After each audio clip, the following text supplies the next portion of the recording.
What's the most important lesson you've learned? The most important lesson that I've learned is to execute every task that I've been given with clear and realistic expectations, balanced with a healthy dose of patience. Probably one of the most important lessons that I've learned. And it's a reoccurring theme in my career, in my personal life, my family life, and really in all aspects. You know, they say how you do one thing is how you do everything. And I can definitely see the interconnectedness of all of that. If you allow me to elaborate a little bit more, I like to tell stories. And so I thought of a pretty cool analogy to how maybe all this kind of comes together. And it's related to work, but also any aspect of your life. So let's paint a picture for you. Here's a scenario. You are an engineer on a US Coast Guard cutter and you are underway. Maybe you're sleeping in your rack and all of a sudden you hear the collision alarm. Now the captain is on the 1MC on the microphone and he notifies the crew, everybody brace for impact.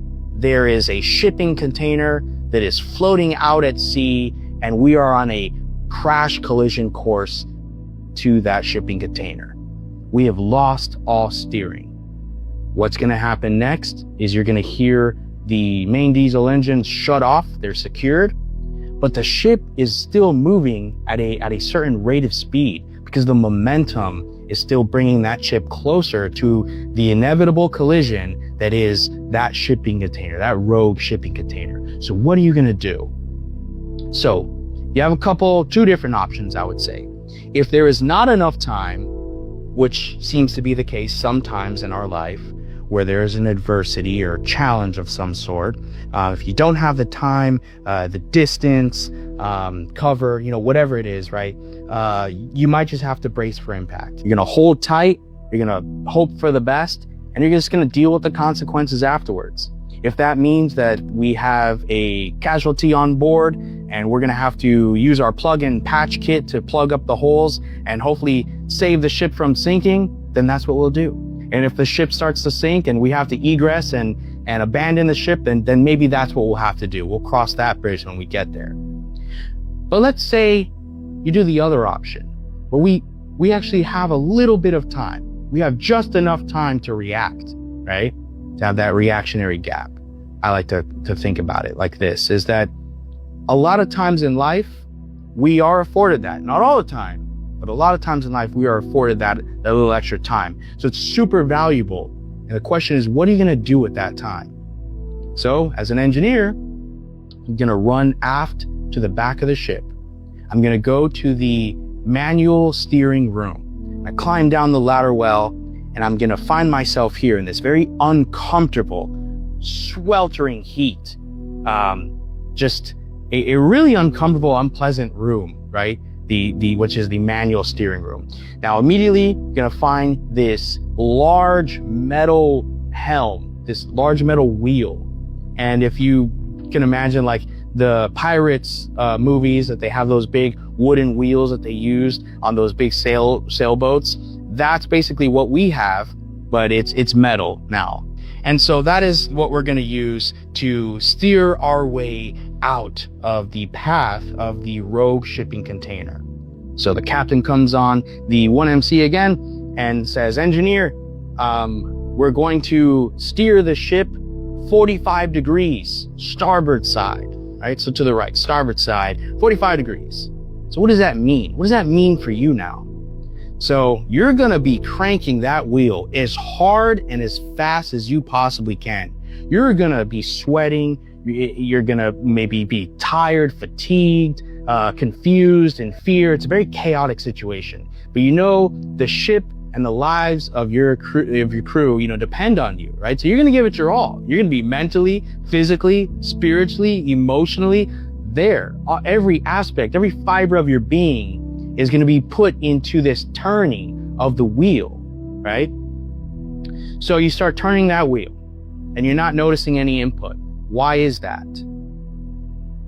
It's that way because every single turn of the wheel is one revolution. And it takes 10 revolutions, typically 10 revolutions, to equal 1 degree. And on some larger ships, it might be even more. It might be 20, it might be 30 revolutions to just equal 1 degree. So remember, Captain says we need to go and alter our course, right, on our trajectory 45 degrees. That means we're going to spin that wheel 450 times, right? So I like to think about this scenario and think about how it applies to me, how it applies to life, and everything I said about patience, about using every aspect of your being. Because sometimes I feel like in life, we have a goal, right? We have an aim, a goal. We want to improve ourselves, whether it's we change our diet, we start working out, we start living a healthier life, and we start turning that wheel. Every decision that we make is a turn of that wheel, right? And our life is this ship and is this trajectory path. Where we are here today, right now, you could say is a culmination of every single decision that we've ever made in our life. And it has led up to this point, to where we are now, right? And so it was a series of small turns of that helm that got us here eventually. And I like to think of the shipping container in this analogy as being adversity of some sort. So maybe it's just unplanned, unpredicted, just adversity, this random thing that just is right in front of us. And we are on a one-way crash collision course in front of it. So it could be an injury. It could be an ailment. It could be a financial travesty, it could be a divorce, a crumbling marriage, whatever adversity that it is in life that we see that's up ahead of us. And let's say we have that time, we have that distance to react, to at least do something to mitigate the risk or the impact that it might have. So what we do is we run to manual steering to hurry up and steer out of the way of that, right? And that's when we start making decisions. And sometimes we seem like we're spinning our wheels, right? Literally and metaphorically. We're spinning our wheels and we're going nowhere. The rudders haven't started to move. And we might be frustrated. We might ask ourselves why.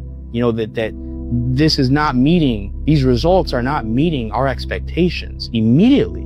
So the input that we're putting in is not having a direct and immediate output, right? And that's very frustrating. It's extremely frustrating in our professional life, our business life, and our interpersonal life, right? In all aspects.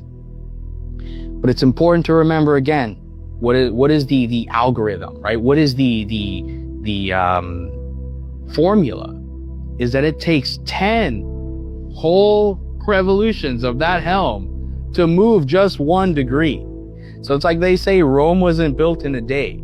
Change is not going to happen overnight.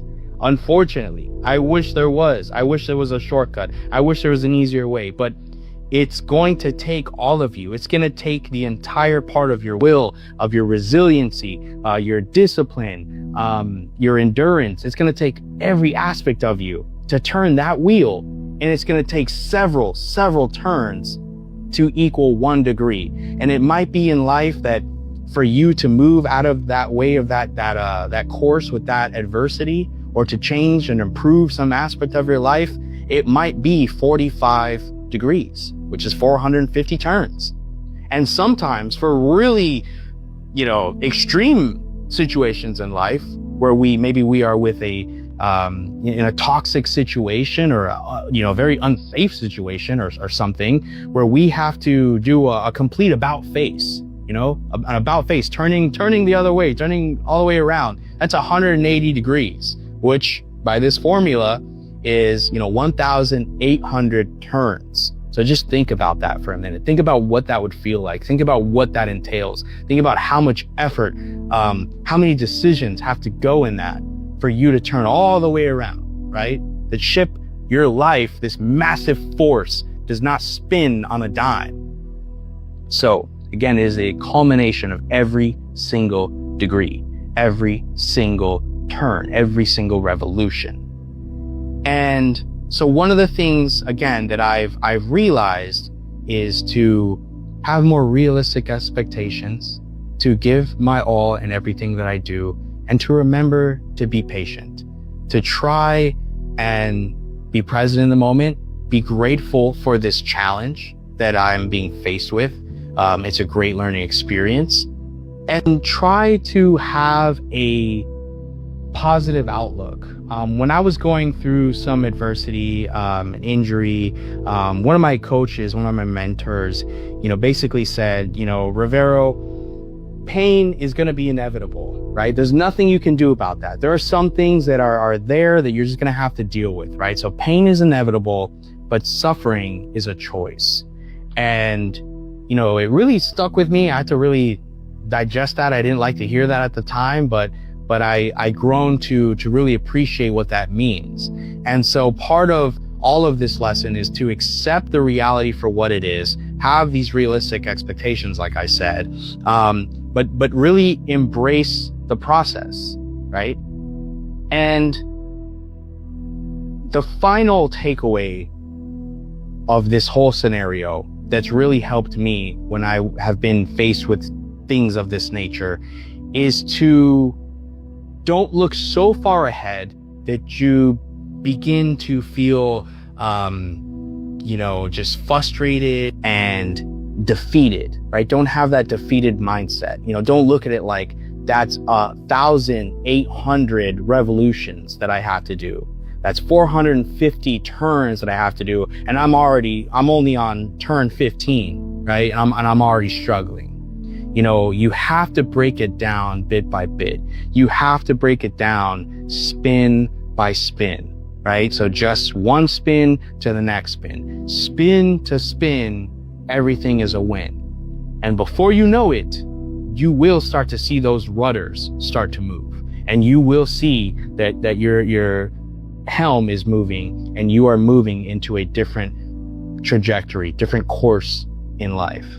And hopefully a more safer and calmer course eventually. So that's probably one of my favorite lessons I've learned.